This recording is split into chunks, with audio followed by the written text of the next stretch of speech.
Hello peeps and peepettes, and welcome to the fourth volume of Spec Commentaries. I'm your host, Spec Son of InYourHeadOnline.com, and as many of you do know, I'm the host of The Secluded Paradigm, which can be viewed on my YouTube page, as well as InYourHeadOnline.com, both of my Facebook accounts, and also now through Twitter, but that's neither here nor there.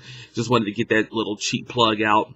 But this volume of Spec Commentaries deals with a topic that is really dear to a lot of wrestling fans out there. I guess you can say internet fans. I'm not sure if casual fans really care that much about it to break it down like I'm going to right now. But I'm pretty sure that it's in the back of their minds whether or not they want to order one or not.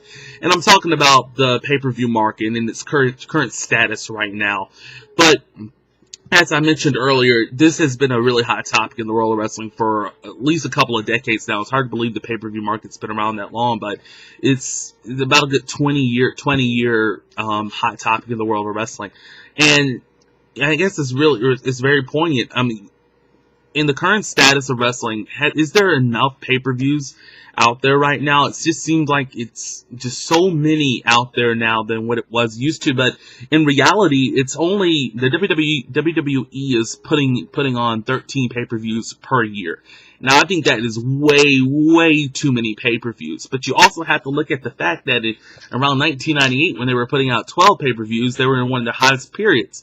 And this is really where the debate really goes. It's like, all right, the WWE is obviously they're not doing the best business in the world right now, so it's really easy for someone to criticize their pay-per-view market, but they're trying to increase revenue any way they can, so they're going to put on the pay-per-views. But I guess you got to really look at it as, all right, if they're struggling somewhat financially, how much money are they actually putting out? I mean, and basically, how much are they spending to produce these pay-per-views compared to how much money's actually coming in for some of them? And it seems like, I don't have the exact figures with me right now, but it just seems like they're not getting as much money as they think they could coming in compared to how much money they're actually spending to produce these shows.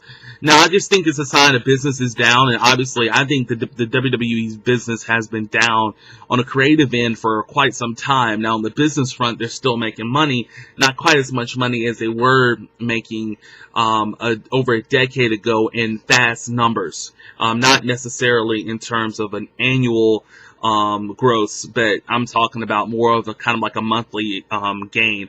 And I'm not sure if they are doing as well as they once did, but it just doesn't seem that way right now. And I personally think 13 pay-per-views is just overkill.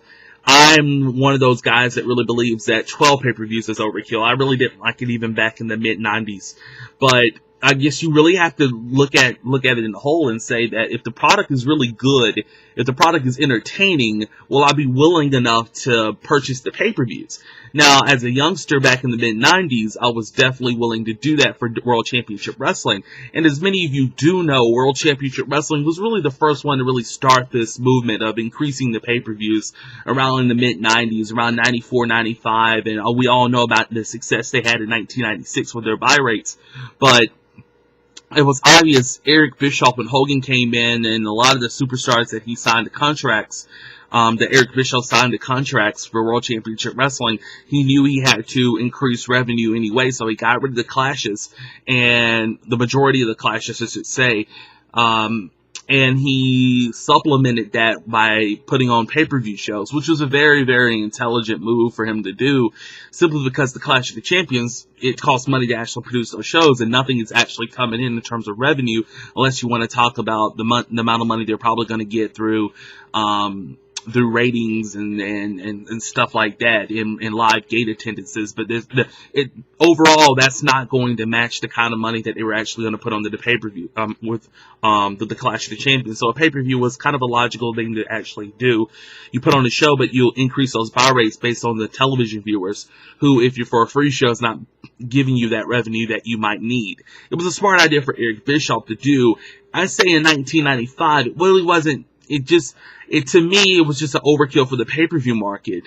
But if you had that kind of criticism in 1995, I doubt if you had that criticism in 1996 for World Championship Wrestling. I guess the first half of that year really wasn't great in terms of the pay-per-view buy rates, but when the NWO storyline came along around the Great American Bash of 1996, if you look at that point all the way through, it just boomed. I can remember ordering my first pay-per-view with my own money and not begging my parents to order it for me with their money, was at the Bash at the Beach of 1996.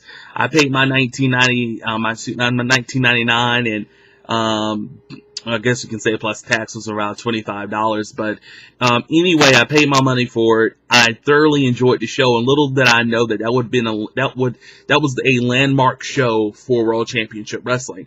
And I ordered every pay-per-view after that until sold out in 1997. NWO sold out. So I guess it really, when you look at this kind of debate, you got to really say is, all right, if the business is actually in a good place, if a particular company that's putting out these pay-per-views, like a WWE, is making a lot of good money, they're putting on a really great product that people want to see, and most importantly want to spend their money to see via pay-per-view, is 13 or 12 pay-per-views really overkill? Now, that is actually, I can see the argument on both sides of that topic. To me, at the current state right now, I don't think that in terms of the WWE creatively speaking, I don't think 13 pay-per-views is a really good idea right now for them to do. And one of the things that they're doing to try to at least see if they can increase interest amongst their fan base to eventually purchase the pay-per-views is to come up with a lot of gimmick pay-per-views, and that's why you see the TLC pay-per-views, the Hell in a Cell. But there's a lot of these pay-per-views that are similar in many ways, like bragging rights against Survivor Series. And, that could be combined into one pay-per-view and just make that a Survivor Series like pay-per-view. Why have a bragging rights? And especially, why have two pay-per-views in 1 month? That right there is real overkill. But like I said, if your product really isn't good at the moment, it's easy to criticize that. But if the product is good, I think fans will want to buy it. But then you also got to look at the fact that this isn't the mid-90s or the late 90s anymore. Technology has changed the landscape of pay-per-view a great deal. Now many people, instead of ordering the pay-per-views, choose the option to instead go on the internet and look through live streaming, which is a thing that a lot of people or have done. I'm pretty sure every wrestling fan at some point has streamed a pay-per-view. And if the technology is there for you to do that, why spend all this money for a pay-per-view? And that's another criticism of the WWE.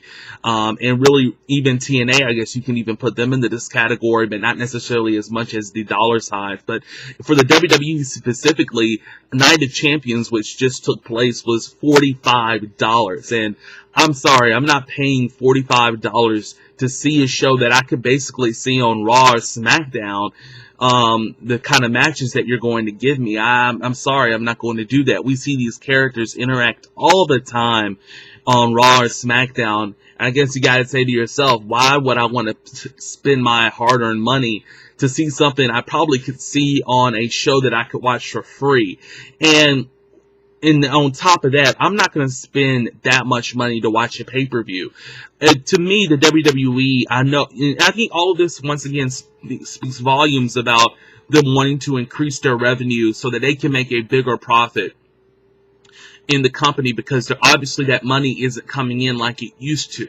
And if the WWE is smart in this whole thing, I would really downsize the number that I'm going to charge my consumer to view this product on pay-per-view. I can understand WrestleMania being $50, quite frankly, because it's a huge event. Everybody around the world really wants to check this out, and many people will spend the money to do this regardless of the streaming. I'm one of those people. I only order a few pay-per-views in a given year. Maybe it's got to be one of the classic five. Two of the classic fives, and usually it's Royal Rumble and WrestleMania, because they both have a connection with each other. However, I'm not going to spend $45 to go watch a Night of Champions or Bragging Rights or Over the Limit or TLC pay-per-view. It's just not worth it. These pay-per-views really don't have any significant meaning to them. The storylines and stuff like that are not really structured as well as they should or could be in order to entice me to view the product.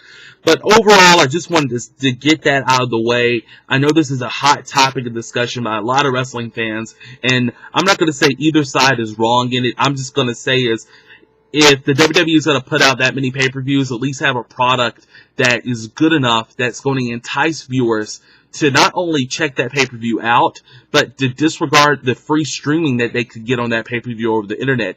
The WWE is in a marketplace in terms of pay-per-views right now, where they're not only competing against network television, the free network television, and also other on-demand and in-demand pay-per-view options that a lot of fans have.